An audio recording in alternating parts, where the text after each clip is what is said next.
और भाई तैयारी हो गई एचएपी की?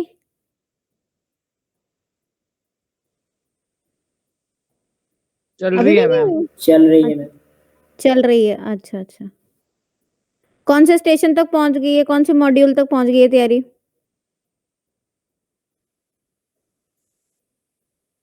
कि अभी मॉड्यूल 1 पे बैठी है?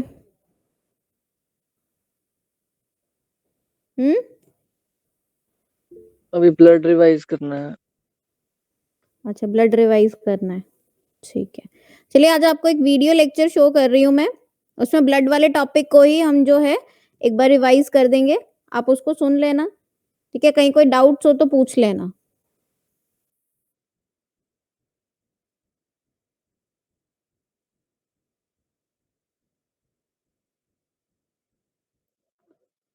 Good afternoon, ma'am. Hi, welcome back to educator.com. This is the lesson on blood.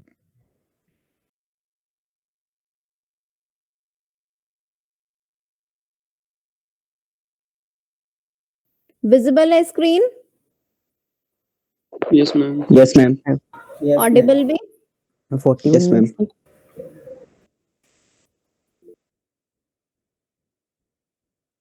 Hi, welcome back to educator.com. This is the lesson on blood. Blood has numerous functions, not just circulating fluids. It's the transport of nutrients, sugars, proteins, lipids, vitamins, etc. Gases, oxygen and CO2 are among them, yes. Wastes, the ones that you end up excreting either through urine, through sweat, etc. And hormones, the way that hormones actually get to organs and cause them to change something about their physiology is through blood. Regulation of pH. pH has to do with acids versus bases. You know, you have a zone in which your pH in your body needs to be maintained there. The approximate pH for the human bloodstream is 7.4, ever so slightly basic. If that goes down to like below 7, that's enough to kill a person because the pH scale is logarithmic and you want to keep it in a very particular range. So your bloodstream has a lot to do with regulating that. Restriction of fluid loss during injury. If you do have a cut, you're bleeding, you're hemorrhaging, some of the characteristics of your blood enable you to stop that. Defense against pathogens and toxins. White blood cells are the parts of the blood that are going to be primarily protecting you and killing off those foreign invaders. And regulation of body temperature. That's very important as well. And before I move on, I just wanted to show you what these are. This is your average red blood cell. This is a platelet, and this is a white blood cell. Now, more often than not, white blood cells or leukocytes are going to be much larger than red blood cells, but you do have a heck of a lot more red blood cells. The ratio of red blood cells to white blood cells in the blood is approximately 1,000 to 1. And that's why your blood is usually red, because of the red blood cells. This is a micrograph. This is an actual image. It's not computer generated. If you were to take a blood sample from a person and centrifuge it, spin it around really fast, you would get a separation of all the blood parts by density. The densest parts, specifically what's called hematocrit. Hematocrit is all of these solid blood parts, majority of which is red blood cells. You're going to get that sitting towards the bottom because those solid particles and cells are much more dense. And of course, the fluid portion of blood is going to stay on the top. So when we look at all the portions, let's start at the bottom. Erythrocytes. Erythrocytes is the technical term for red blood cells. Erythro means red, cyte means cell. So approximately 45% of the average person's blood is the red blood cells. The other part up next is the buffy coat. There's this white band that tends to be a coming together of all of your white blood cells and platelets, which are just slightly less dense than your compacted red blood cells. So thrombocytes is the technical term for platelets, and leukocytes is the technical term for white blood cells, white cells. And we'll talk more about the functions of these later. Plasma, yellow fluid. The particles dissolved in the plasma is what gives it that yellow look. There are lots of particles dissolved in the plasma, the fluid, the actual fluid of your blood. Of course, a lot of plasma, most of it, is water. You also have gases. Oxygen, CO2, nitrogen gas. There's a lot of them. You're going to have nutrients.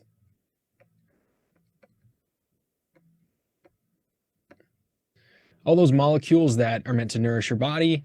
Of course, on the flip side of that are wastes, those waste products that are going to be eventually excreted. And then on top of all of that, you're going to have hormones. That's how hormones get to all the different cells via the fluid of your blood. And you also have dissolved blood proteins. Now, included in the nutrients are going to be amino acids, the proteins that you're feeding your cells with. Your cells need proteins to function and stay alive.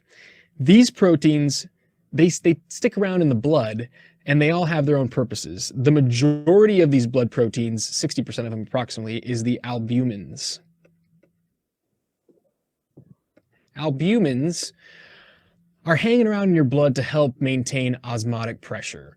If you took biology, osmosis has to do with the passive, or means movement without energy, the passive natural movement of water to where there's less water by concentration. If you didn't have as many albumins in your bloodstream as you do, there would be too much water flow. Think about this.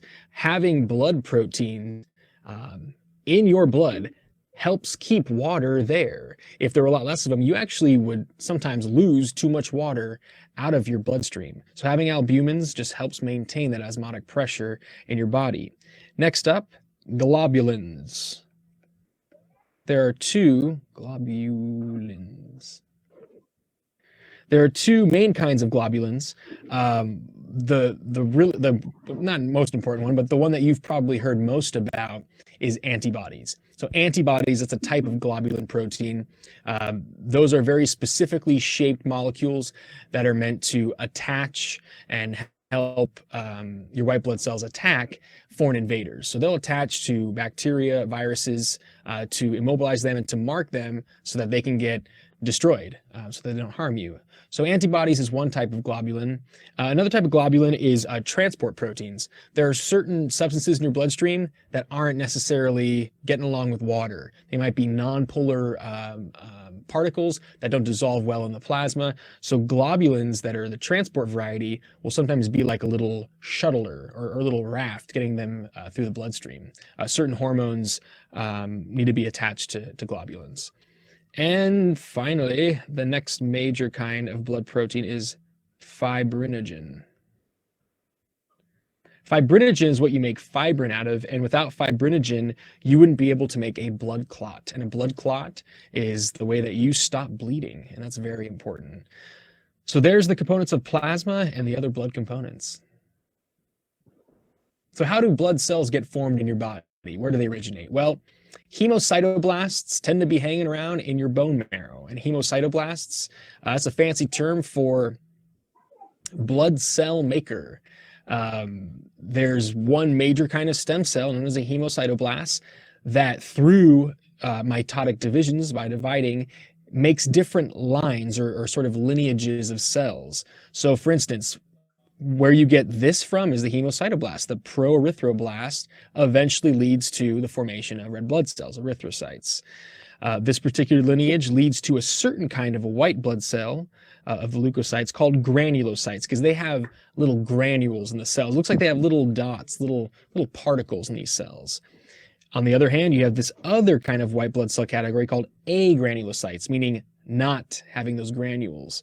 Monocytes and lymphocytes, they come from a slightly different daughter cell from hemocytoblasts called lymphoblasts and monoblasts. And finally, megakaryoplasts turn into megakaryocytes, and eventually the split up portions of that end up being thrombocytes, which are platelets. And all of these originate in bone marrow and end up in your bloodstream every second of every day of your life. Red blood cells, let's start with those first. They make up the majority of the hematocrit of blood. Erythrocytes, the technical term for red blood cells, are shaped like biconcave discs. So here's an image of what red blood cells look like up close. from a superior view of a red blood cell, they should look round, and there's a little indentation in the middle. It almost looks like a donut that doesn't have a full hole in it. If you were to take this and then cut it there and flip the cells so you could see it on the side, they would look like this. Biconcave disc. You see that like both sides are concave, and it has this shape. Making up the majority of the protein inside of it is something called hemoglobin. And the interesting thing about the reason why the shape is this way, some of it has to do with the fact that they're enucleated. This is one of those rare examples in the body of cells that don't have a nucleus. So an interesting thing is that in addition to them not having a nucleus, they excrete it, they get rid of it before they end up flowing around in your bloodstream. They also don't have mitochondria, and they don't have ribosomes.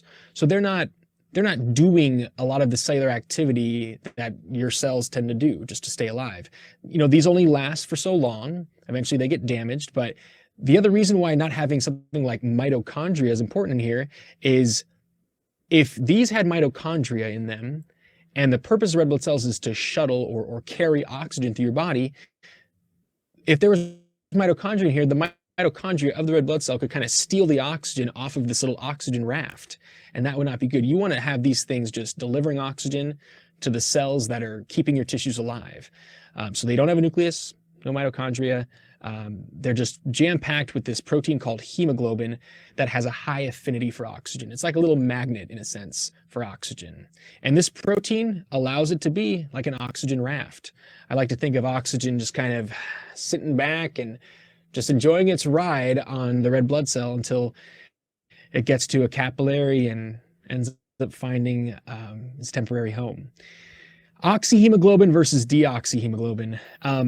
Depending on whether or not oxygen is attached to the red blood cell, hemoglobin, it has a slightly different color. When oxygen is on hemoglobin, it looks red. When there is no oxygen on hemoglobin, it tends to look like a deep, dark purplish that can sometimes look blue. And that's how you get that look. Veins, being slightly bluish in the systemic circuit, and arteries and arterioles being more reddish because of the particular part of the blood vessels that have oxygen attachment versus no oxygen attachment. And red blood cells last up to 4 months. Some of them last a lot less time than that because they can get damaged as they're moving through, getting shuttled through your bloodstream. They get damaged, they get ruined, and they break down. And since they don't have a nucleus, and since they don't have those other organelles, they're not repairing themselves. You're getting rid of at least 1 million red blood cells every second of every day. And you're also making that many. So you can get away with having these damaged red blood cells because you're making 1 to 3 million new red blood cells. And they have those entering the bloodstream every second. And this is variable because I've seen textbooks say 1 million. I've seen textbooks say 3 million. So there's a range. I'm sure it depends on the person, depends on their size, depends how many liters of blood are in their body. Breakdown and renewal of red blood cells. So in the liver, spleen, or bone marrow, that's where red blood cells eventually end their journey. They're engulfed by cells there, and then they, something called hemolysis, they hemolyze, causes them to rupture. They are broken down, and they end up, you take the hemoglobin molecule, which is right here. This is a kind of like an organic chemistry style model of the molecule. At each corner here, you have carbons. You can see where there are not carbons at the corners between these bonds: nitrogen, oxygen, hydrogen. In the center here is iron. Iron is a very critical element with the formation of hemoglobin. Well, what happens is, as the red blood cells are being stripped apart, the heme part of this hemoglobin, which is what the iron is needed for, that gets broken apart and ends up producing a molecule called biliverdin. Biliverdin looks slightly greenish. And so if you get certain bruises, you may have seen like some bruises have like kind of a greenish tone. That's because the pressure that caused the breaking of the capillaries was so great that you damaged and broke apart so many hemoglobin molecules in the red blood cells that the biliverdin ended up kind of leaking out into that interstitial space and giving it that green color. Eventually, all that goes away because you have white blood cells that go up and swallow up all that excess stuff and clean it up. Eventually, biliverdin is converted to bilirubin. Bilirubin has more of a yellowish, yellow-orange kind of tone. Bilirubin is related to jaundice. What ends up happening is bilirubin is supposed to be brought to the liver in your bloodstream, and then bilirubin eventually ends up in bile, and bile ends up in your digestive tract. But if your liver is not doing a very good job of dealing with that bilirubin, maybe blood flow to the liver or something's wrong with it, you'll get a buildup of bilirubin around the body, and it can end up showing through in your skin. And so jaundice is that sort of yellow look all over the skin and even in the whites of the eyes. Something like hepatitis, which is an infection of the liver, is going to lead to that happening, and that's because of bilirubin. Erythropoiesis makes new red blood cells, and EPO stands for erythropoietin. So erythropoietin is the hormone. Erythropoiesis is the process of making red blood cells. So that's going to be that one lineage I showed you on the previous slide that comes from hemocytoblast but ends up making red blood cells specifically. All right, when it comes to blood transfusions, you have to make sure that if someone needs blood, they've lost blood, you need to give them blood from a donor. There has to be compatibility. If not, you're going to get some problems happening, and I'll tell you how those problems occur. So let's look at the surface of each of these different kinds of red blood cells and these different blood types and what's also in the plasma and see how they go together. So if we looked around the surface of a red blood cell in somebody who has type A blood, let's say that on the surface there are these little molecules, these little antigens is what they're called, projecting through the plasma membrane. So this is an A antigen. Antigen is a general term for some kind of molecule. Usually it's proteinaceous, it's made from protein. Sometimes there are lipidy characteristics to them. But even the ones on the surface of a bacterium, a bacterial cell, you can call those antigens, and use that term in the case of how antibodies that your body produces are going to be attached to there. Well, there's antibodies with respect to this too. So this is a red blood cell that belongs in this person's body, and they have this kind of antigen on the surface, and I'm giving it that kind of squarish shape. Well, the person with A blood has an antibody that goes against B blood. So right next door to it, you're going to have antibodies that look like this. Now, in later lessons in the immune system or lymphatic system lesson, you'll see that the actual structure of antibodies is more Y-shaped, but for the case of keeping this simple, I'm keeping it like this. So these two here are called anti-B, because they're against B blood, antibodies. And you'll see what this means in a sec, because now I'm going to show you what's on the surface of B blood cells. By the way, there would be a lot more antigens than what I'm drawing, but can't draw that in this particular instance. I'm just keeping it simple. So this is actually a B antigen. So a B antigen, different shape, different kind of conformation, different molecular shape than this particular antigen here. Well, B blood in the plasma, in that fluid floating around, you have the opposite going on. You have antibodies that would look like this. I know this looks like an H, but use your imagination. So these would be floating around, and these particular antibodies, guess what? Anti-A antibodies. So the problem with somebody who has A blood giving them B blood from that other person is that in the person with A blood, they've got this floating around. They've got these and these, When you put this blood into their body, great. Now you've added red blood cells. That's what they were missing. That's what they need to stay alive. But you've also introduced anti-A antibodies. These are going to attach to there. They have a perfect fit, and it's going to cause red blood cells to clump together, because when antibodies see this little hole, this little space, attaches that antigen, imagine them just having antibodies all around them and then having other red blood cells clump together. That's called agglutination. And that's going to form an abnormal clot that doesn't belong there. The other problem is when you've added in this kind of red blood cell, look what they have in their bloodstream here. They've got the anti-B antibody, so that's going to cause a problem. And some people say, well, why don't you just take out the antibodies?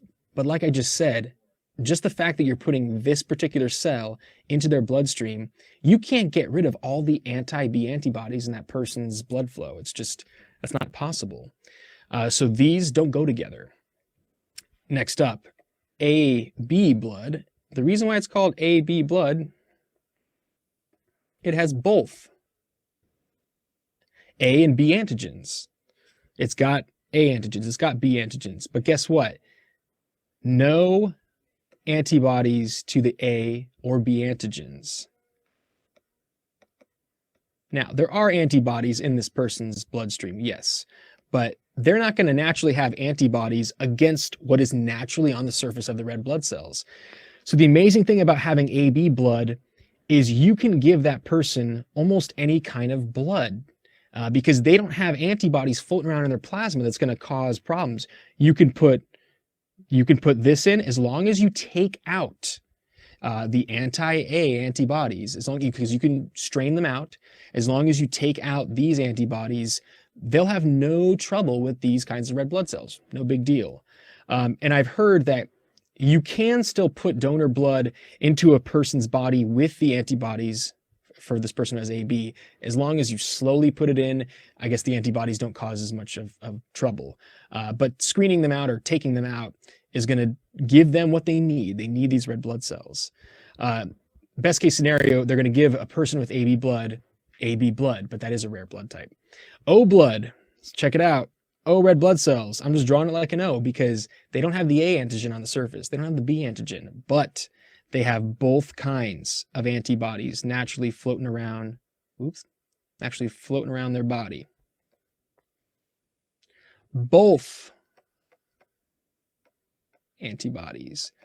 That's why somebody like myself with O blood, I need O blood. If you give me, even if you take out the antibodies from the donor, if you give me this cell, I got these things floating around my plasma that are going to freak out and bind to it and cause that clumping. That's going to cut off blood flow to some important vital organs, and it could kill me.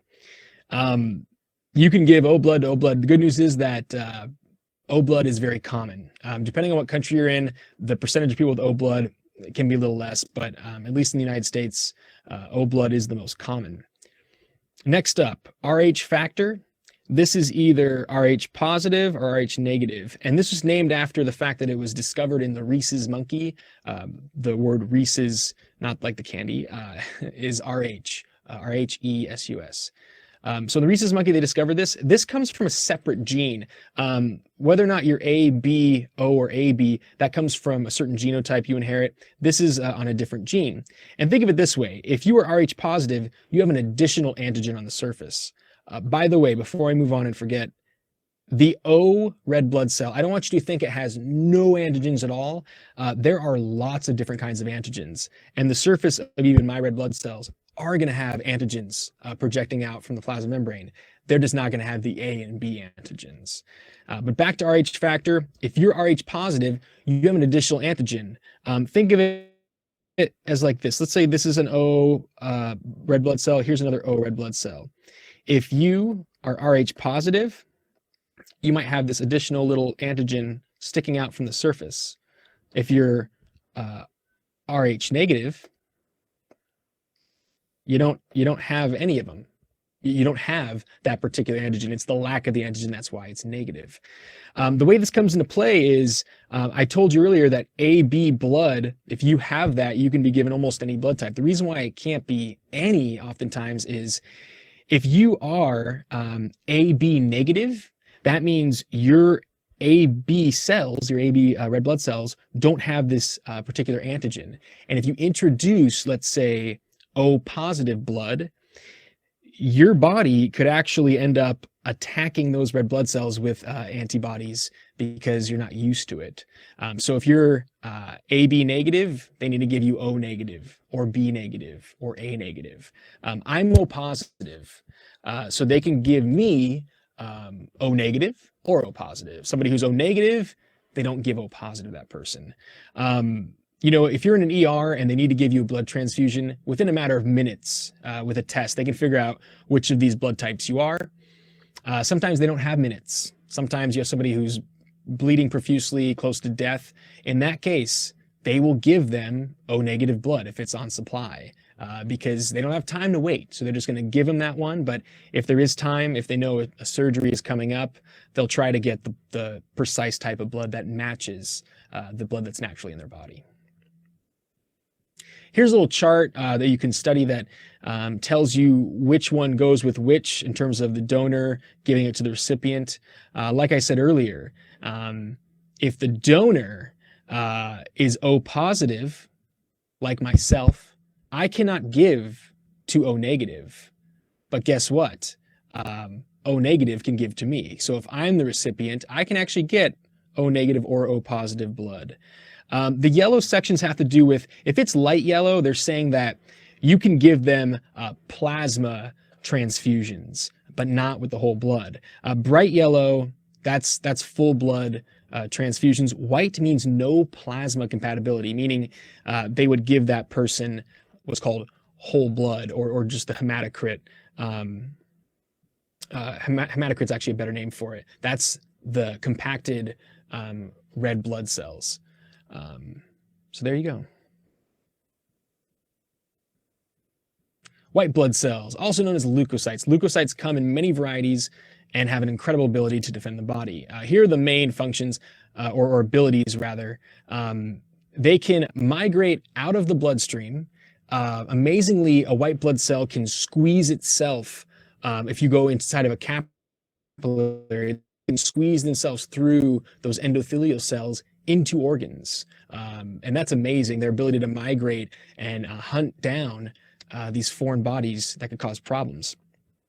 They have amoeboid movement. If you've taken biology, amoebas, they have this ability to manipulate the shape of their plasma membrane and make what look like are called pseudopodia, look like kind of fake feet sort of extending out. And that's by manipulating the cytoskeleton. When they move their microfilaments, that part of the cytoskeleton, those protein strands, they pull and let go on parts of the plasma membrane, and that allows them to wrap around and swallow particular foreign invaders. It also aids in their ability to squeeze out of blood vessels by narrowing themselves.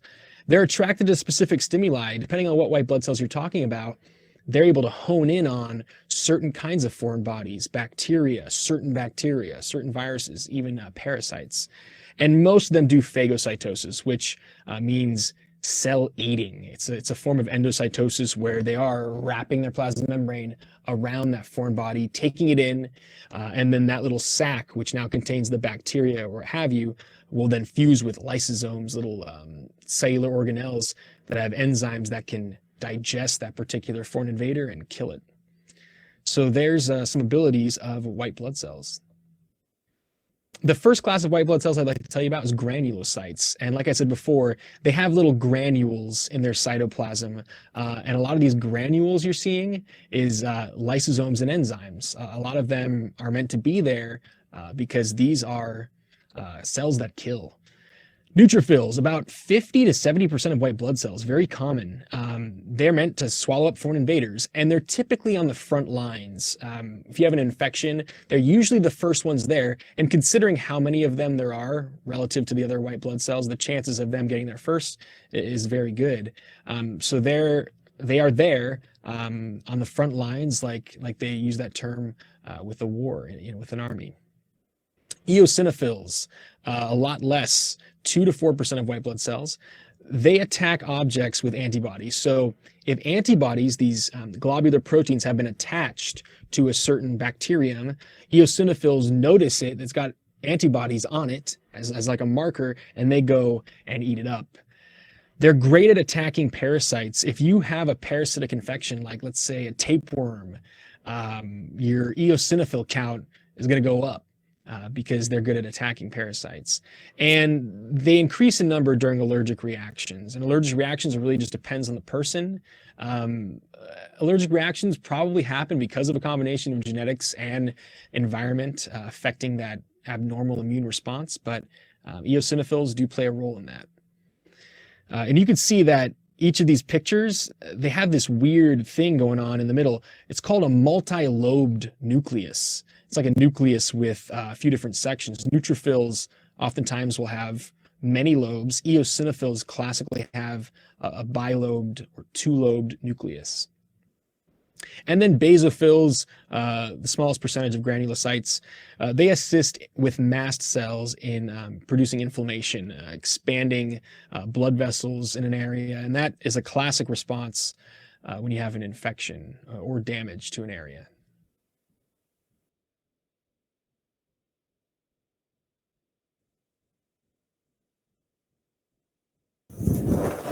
हाँ जी, कुछ लगा video से पता? Yes, ma'am.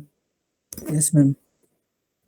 एक revision के उस पे ही था कि आपको वीडियो लेक्चर देखकर जो है थोड़ा सा समझ में आए, थोड़ा याद हो कि हमने क्या चीज पढ़ी है, ठीक है? तो वो आपको सिर्फ एक रिकॉल कराने के लिए एक वीडियो थी ये।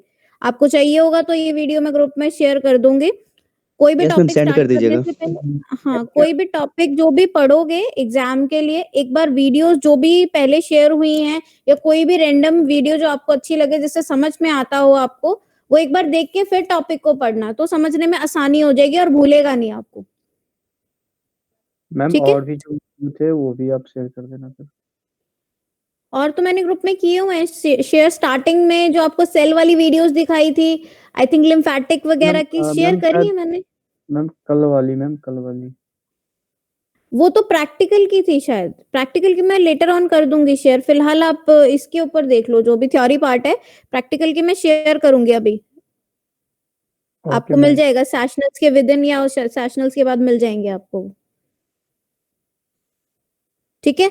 सो अच्छे से पेपर रेडी कर लेना। ठीक है? पेपर आप लोगों का जा चुका है रेडी होके। क्वेश्चन थोड़े घूम फिर के हैं, अच्छे से पढ़ लेना। ठीक है? Yes, ma'am. मैम कितने all the question? Best for the exams. Questions वही क्वेश्चंस है जितने होते हैं। 5 मार्क्स में आपको 3 क्वेश्चन होंगे, 2 अटेम्प्ट करने हैं। 10 मार्क्स में 2 क्वेश्चन होंगे, 1 अटेम्प्ट करना है। और आपके जो 2 मार्क्स क्वेश्चन होते हैं वो 1 मार्क्स क्वेश्चन में भी डिवाइड हो जाता है, और आपके 2 मार्क्स के 5 क्वेश्चन ऐसे भी डिवाइड हो जाते हैं। तो आपको मिक्स करके है पेपर, मतलब आपको डिवाइड क्वेश्चन भी है। जैसे एक क्वेश्चन को मान लीजिए 10 मार्क्स या 5 मार्क्स का क्वेश्चन, उससे मैंने 2 पार्ट्स में डिवाइड कर दिया है। तो ऐसा भी है बीच में पेपर में। तो ये मत सोचना कि लिमिटेड टॉपिक है। टॉपिक आपके ऑलमोस्ट सारे कवर करे हैं मैंने। हम तो 2 नंबर वाले उसमें भी डिवाइड किया हुआ है 1 और 2 वाले में। 1 मार्क्स में और 2 मार्क्स में। हाँ, उसमें कुछ डेफिनेशंस है या कुछ चीज आपसे पूछी गई है तो वो 2 मार्क्स में है। अगर कोई आपको सिंपल एक सिंगल डेफिनेशन है, छोटी सी है, तो 1 मार्क्स में पूछी हुई है, इस तरह से। Okay ma'am. मैम 10 नंबर वाला तो एक ही रहेगा ना, मतलब पूरा, कि उसमें भी डिवीजन है 2 पार्ट में? मैंने करा है उसमें भी डिवीजन। वो मैं आपको कह रही हूँ, उसमें डिवीजन भी है और 5 मार्क्स में भी है डिवीजन। मतलब वो इस हिसाब से होगा 5 मार्क्स 5 मार्क्स, इस तरह से पार्ट्स में डिवाइडेड है क्वेश्चन आपके। ठीक है? ब्लड वाला टॉपिक अच्छे से पढ़ लेना, उस टॉपिक में से कुछ मत छोड़ना, बाकी तो आप कर ही लोगे। Okay ma'am. ठीक है? ये मत सोचना कि बाकी किसी टॉपिक से आ नहीं रहा है। ब्लड में से मैक्सिमम पोर्शन कवर हुआ है, इसलिए कह रही हूँ। हम ब्लड से क्या क्या आ रहे हैं? ब्लड में सारे टॉपिक्स आ रहे हैं। तो मैं पेपर बता दूं सारा कुछ, मेहनत ही खत्म हो जाएगी तुम्हारी। ठीक है? अटेंडेंस हो गई है, यू कैन लीव।